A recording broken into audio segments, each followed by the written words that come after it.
Hello hi and welcome everyone. मैं विशाल त्रिपाठी स्वागत करता हूं आपका अपने YouTube channel Vishal institute of education पे। आज इस वीडियो में हम बात करेंगे मगध महाजनपद की और इसका काल क्या होगा, मतलब क्या स्पैम पे बात करेंगे। तो ये देखिए, यहां हम बात कर रहे हैं 600 BC से लेकर के और अप्रॉक्स हम मान के चलते हैं 100 BC तक। ठीक है, अब मगध महाजनपद जो है वो अपने आप में ही एक इतना विशाल महाजनपद था कि इसमें कई राजवंशों ने शासन किया। तो अब हम ये पहले समझते हैं कि इसमें कौन कौन से राजवंश शासन करते हैं। तो देखिए, इसकी मैं आपको एक छोटी सी ट्रिक बताता हूं जिसके माध्यम से आप समझ पाएंगे और आप याद कर पाएंगे कि मगध पे किस किस राजवंशों ने शासन किया। तो इसकी एक ट्रिक है हसीन मसूक सा। सब लोग नोट डाउन कर लीजिएगा। ट्रिक है हसीन मसूक सा। इसमें जो है ह से है हर्यक वंश। हर्यक वंश जो है पहला ऐसा वंश था जिसने मगध पर शासन किया। ठीक है, तो ह से है हर्यक वंश। फिर दूसरा आता है स, तो स से आता है शिशुनाग वंश। हर्यक वंश के बाद शिशुनाग वंश ने शासन किया। उसके बाद आता है न, तो न से होता है नंद वंश। तो पहला था हर्यक, फिर आता है शिशुनाग और फिर आता है नंद वंश। और फिर जो है मगध महाजनपद पे शासन करने वाला जो सबसे बड़ा वंश था वो आता है और वो था मौर्य वंश। तो म से हो गया मौर्य वंश।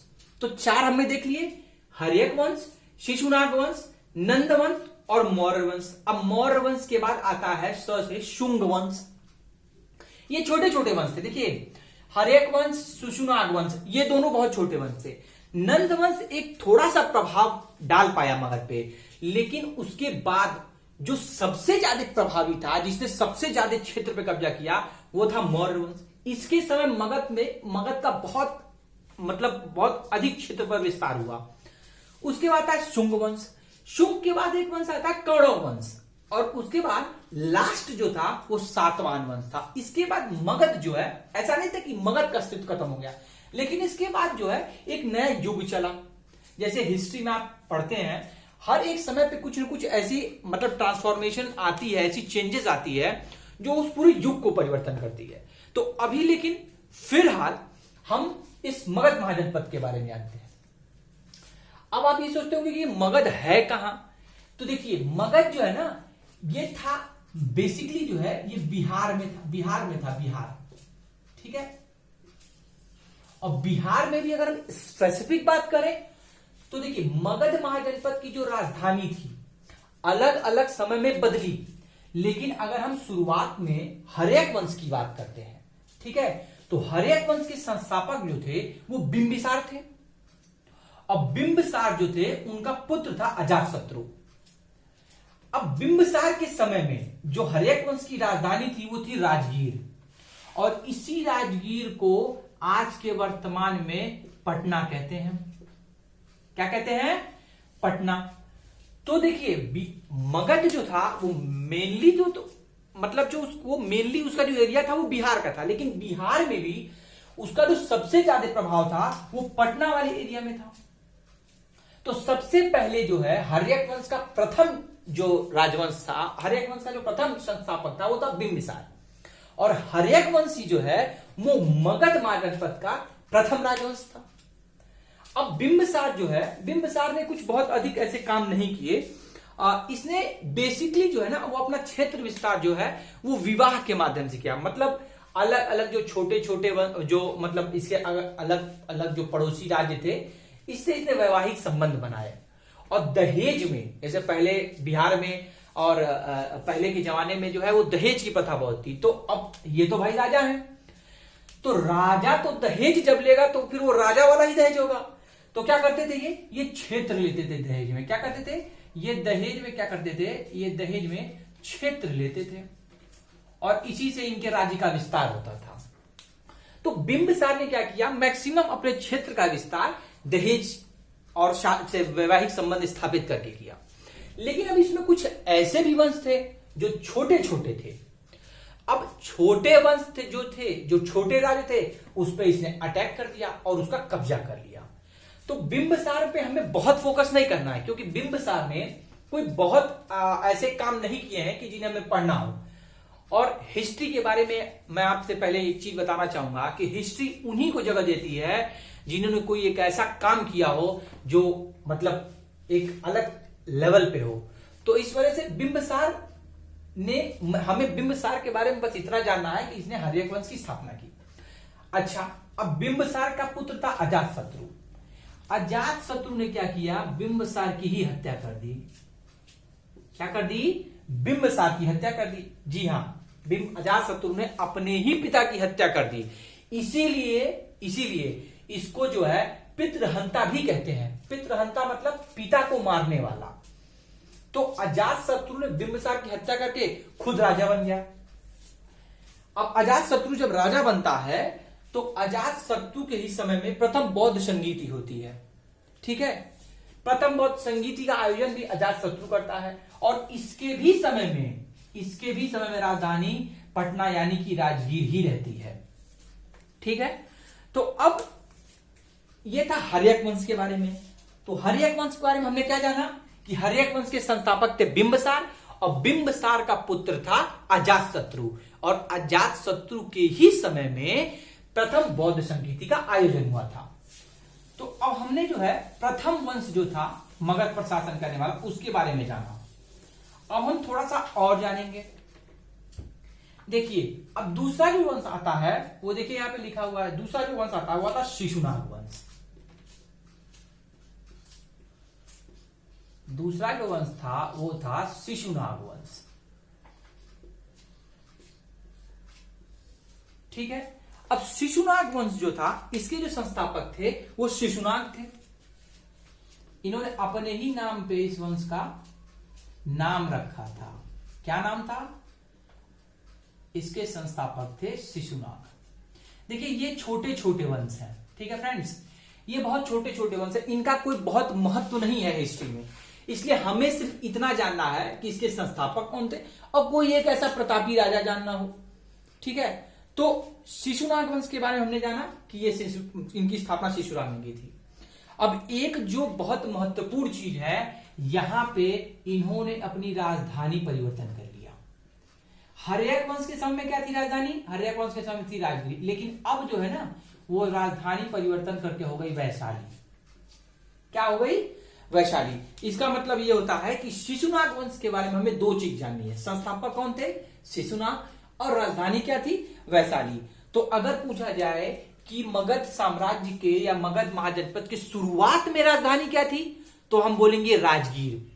लेकिन फिर पूछा जाए अगर कि उसके बाद राजधानी का परिवर्तन क्रम क्या होगा, तो अभी फिलहाल के लिए आप ये समझ लीजिए कि पहले थी राजगीर और उसके बाद हो गई वैशाली। ठीक है, अब वैशाली, अब ये पहला था तो दूसरा वंश जो आया शिशुनाग, तो वो दूसरी राजधानी बनाता है।